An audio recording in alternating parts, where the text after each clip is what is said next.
ओम जयंती मंगला काली भद्रकाली कपालिनी दुर्गा क्षमा शिवा धात्री माता स्वाहा स्वधा नमस्तुते। बंधुजनों, अब हम चतुर्थ अध्याय का पाठ करेंगे। यदि आपने प्रथम, द्वितीय और तीसरे अध्याय को नहीं सुना है तो वो अपलोड किए जा चुके हैं, वो भी जरूर सुने। तो चलिए चतुर्थ अध्याय प्रारंभ करते हैं। बोलिए जय माता दी, जय माता दी, जय माता दी। सिद्धि की इच्छा रखने वाले पुरुष जिनकी सेवा करते हैं तथा देवता जिन्हें सब ओर से घेरे रहते हैं, उन जया नाम वाली दुर्गा देवी का ध्यान करें। उनके श्री अंगों की आभा काल मेघ के समान श्याम है। वे अपने कटाक्षों से शत्रु समूह को भय प्रदान करती हैं। उनके मस्तक पर आबद्ध चंद्रमा की रेखा शोभा पाती है। वे अपने हाथों में शंख, चक्र, कृपाण और त्रिशूल धारण करती हैं। उनके 3 नेत्र हैं। वे सिंह के कंधे पर चढ़ी हुई हैं और अपने तेज से तीनों लोकों को परिपूर्ण कर रही हैं। ऋषि मुनि कहते हैं, अत्यंत पराक्रमी दुरात्मा महिषासुर तथा उसकी दैत्य सेना के देवी के हाथ से मारे जाने पर इंद्र आदि देवता प्रणाम के लिए गर्दन तथा कंधे झुकाकर उन भगवती दुर्गा का उत्तम वचनों द्वारा स्तवन करने लगे। उस समय उनके सुंदर अंगों में अत्यंत हर्ष के कारण रोमांच हो आया था। देवता बोले, संपूर्ण देवताओं की शक्ति का समुदाय ही जिसका स्वरूप है तथा जिन देवी ने अपनी शक्ति से संपूर्ण जगत को व्याप्त कर रखा है, समस्त देवताओं और महर्षियों की पूजनीय उन जगदम्बा को हम भक्ति पूर्वक नमस्कार करते हैं। वे हम लोगों का कल्याण करें। जिनके अनुपम प्रभाव और बल का वर्णन करने में भगवान शेषनाग, ब्रह्मा जी तथा महादेव जी भी समर्थ नहीं है। वे भगवती चंडिका संपूर्ण जगत का पालन एवं अशुभ भय का नाश करने का विचार करें। जो पुण्यात्माओं के घरों में स्वयं ही लक्ष्मी रूप से, पापियों के यहाँ दरिद्रता रूप में, शुद्ध अंतः करने वाले पुरुषों के हृदय में बुद्धि रूप से, सत्पुरुषों में श्रद्धा रूप से तथा कुलीन मनुष्यों में लज्जा रूप से निवास करती हैं, उन आप भगवती दुर्गा को हम नमस्कार करते हैं। देवी, आप संपूर्ण विश्व का पालन कीजिए। देवी, आपके इन अचिंत्य रूप का, असुरों का नाश करने वाली भारी पराक्रम का तथा समस्त देवताओं और दैत्यों के समक्ष युद्ध में प्रकट किए हुए आपके अद्भुत चरित्रों का हम किस प्रकार वर्णन करें। आप संपूर्ण जगत की उत्पत्ति में कारण हैं। आप में सत्व गुण, रजोगुण और तमोगुण, ये तीनों गुण मौजूद हैं, तो भी दोषों के साथ आपका संसर्ग नहीं जान पड़ता। भगवान विष्णु और महादेव जी आदि देवता भी आपका पार नहीं पाते।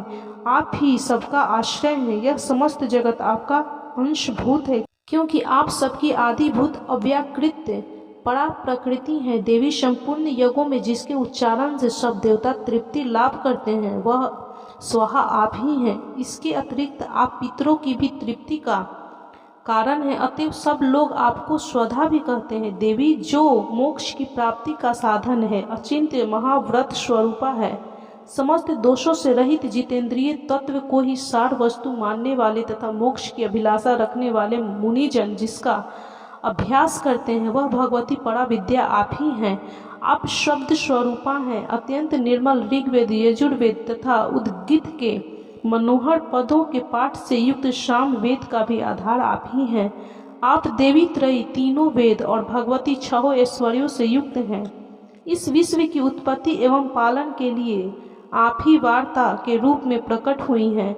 आप संपूर्ण जगत की घोर पीड़ा का नाश करने वाली हैं। देवी, हे देवी, जिससे समस्त शस्त्रों का सार ज्ञान होता है, वह मेधा शक्ति आप ही हैं।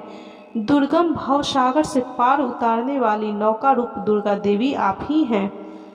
आपकी कहीं भी आसक्ति नहीं है। कैटभ के शत्रु भगवान विष्णु के वक्षस्थल में एकमात्र निवास करने वाली भगवती लक्ष्मी तथा भगवान चंद्रशेखर द्वारा सम्मानित गौरी देवी भी आप ही हैं। आपका मुख मंद मुस्कान से सुशोभित, निर्मल पूर्ण चंद्रमा के बिंब का अनुकरण करने वाला और उत्तम सुवर्ण की मनोहर कांति से कमनीय है। तो भी उसे देखकर महिषासुर को क्रोध हुआ और सहसा उसने उस पर प्रहार कर दिया। यह बड़े आश्चर्य की बात है। देवी, वही मुख जब क्रोध से युक्त होने पर उदय काल के चंद्रमा की भांति लाल और तनी हुई भौहें के कारण विकराल हो उठा, तब उसे देखकर जो महिषासुर के प्राण तुरंत नहीं निकल गए, यह उससे भी बढ़कर आश्चर्य की बात है, क्योंकि क्रोध में भरे हुए यमराज को देखकर भला कौन जीवित रह सकता है। देवी आप प्रसन्न हो, परमात्मा स्वरूपा आपके प्रसन्न होने पर जगत का अभ्युदय होता है और क्रोध में भर जाने पर आप तत्काल ही कितने कुलों का सर्वनाश कर डालती हैं। यह बात अभी अनुभव में आई है, क्योंकि महिषासुर की यह विशाल सेना क्षण भर में आपके कोप से नष्ट हो गई है। सदा अभ्युदय प्रदान करने वाली आप जिन पर प्रसन्न रहती हैं वे ही देश में सम्मानित हैं, उन्हीं को धन और यश की प्राप्ति होती है, उन्हीं का धर्म कभी शिथिल नहीं होता तथा वे ही अपने हष्ट पुष्ट स्त्री पुत्र और भृत्यों के साथ धन्य माने जाते हैं। देवी, हे देवी, आपकी ही कृपा से पुण्यात्मा पुरुष प्रतिदिन अत्यंत श्रद्धापूर्वक साथ सब प्रकार के धर्मानुकूल कर्म करता है और उसके प्रभाव से स्वर्ग लोक में जाता है। इसलिए आप तीनों लोकों में निश्चय ही मनोवांछित फल देने वाली हैं। माँ दुर्गे, आप स्मरण करने पर सब प्राणियों का भय हर लेती हैं और स्वस्थ पुरुषों द्वारा चिंतन करने पर उन्हें परम कल्याणमयी बुद्धि प्रदान करती हैं। दुख, दरिद्रता और भय हरने वाली देवी, आपके सिवा दूसरी कौन है जिसका चित्त सबका उपकार करने के लिए सदा ही दयाद्र रहता है।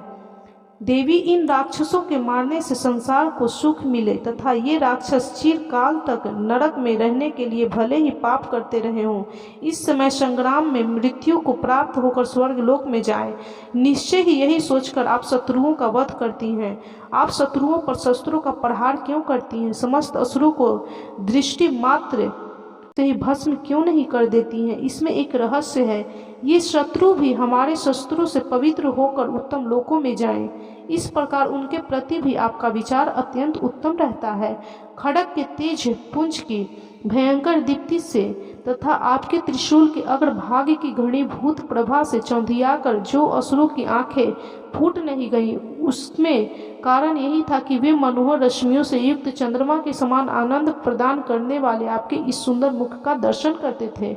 देवी, आपका शील दुराचारियों के बुरे बर्ताव को दूर करने वाला है, साथ ही यह रूप ऐसा है जो कभी चिंतन में भी नहीं आ सकता और जिसकी कभी दूसरों से तुलना भी नहीं हो सकती, तथा आपका बल और पराक्रम तो उन दैत्यों का भी नाश करने वाला है जो कभी देवताओं के पराक्रम को भी नष्ट कर चुके हैं। इस प्रकार आपने शत्रुओं पर भी अपनी दया ही प्रकट की है। वरदायिनी देवी, आपके इस पराक्रम की किसके साथ तुलना हो सकती है तथा शत्रुओं को भय देने वाला एवं अत्यंत मनोहर ऐसा रूप भी आपके सिवा और कहाँ है।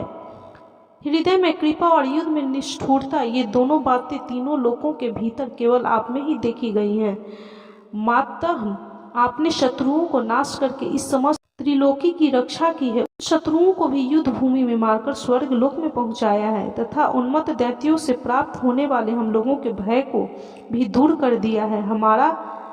आपको हमारा नमस्कार है। देवी, आप शूल से हमारी रक्षा करें। अंबिके, आप खड्ग से भी हमारी रक्षा करें तथा घंटा की ध्वनि और धनुष की टंकार से भी हम लोगों की रक्षा करें। चंडिके, पूर्व, पश्चिम और दक्षिण दिशा में आप हमारी रक्षा करें तथा ईश्वरी, अपने त्रिशूल को घुमाकर आप उत्तर दिशा में भी हमारी रक्षा करें।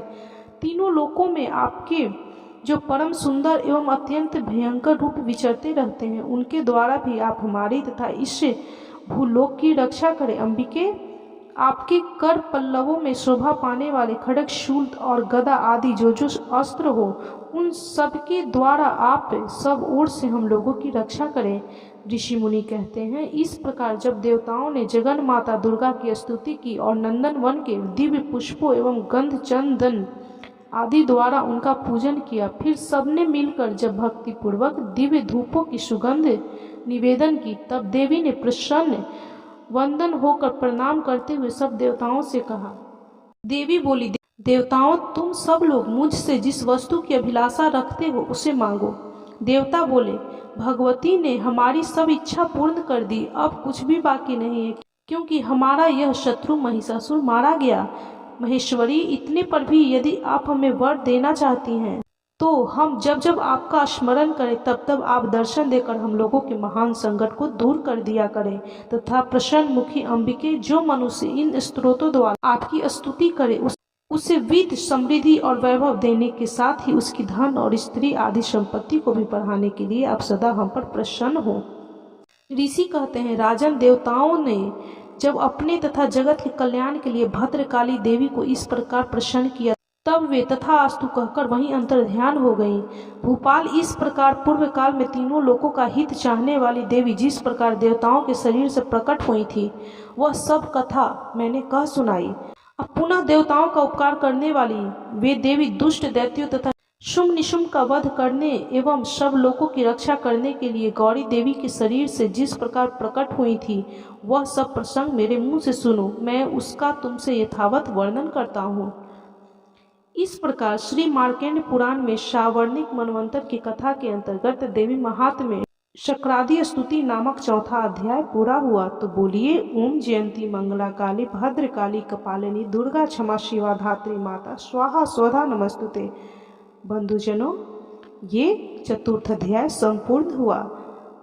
यदि आपने इससे पहले 3 अध्याय नहीं सुने हैं तो उन तीनों अध्याय का पाठ का श्रवण जरूर करें। यह दुर्गा माँ का श्री दुर्गा सप्तशी का चतुर्थ अध्याय आपको कैसा लगा कमेंट जरूर करें, और यदि अच्छा लगा हो तो कृपया लाइक कीजिए, शेयर कीजिए और चैनल को सब्सक्राइब करना बिल्कुल भी ना भूलें। तो बोलिए जय माता दी, जय माता दी, जय माता दी। इसके बाद पंचम अध्याय भी जरूर अपलोड होगा, उसे भी आप जरूर सुनिएगा और जितना हो सके शेयर कीजिए, क्योंकि यदि आपके द्वारा इसका वर्णन, इसका श्रवण कोई और भी करेगा तो उसका पुण्य फल आपको जरूर प्राप्त होगा।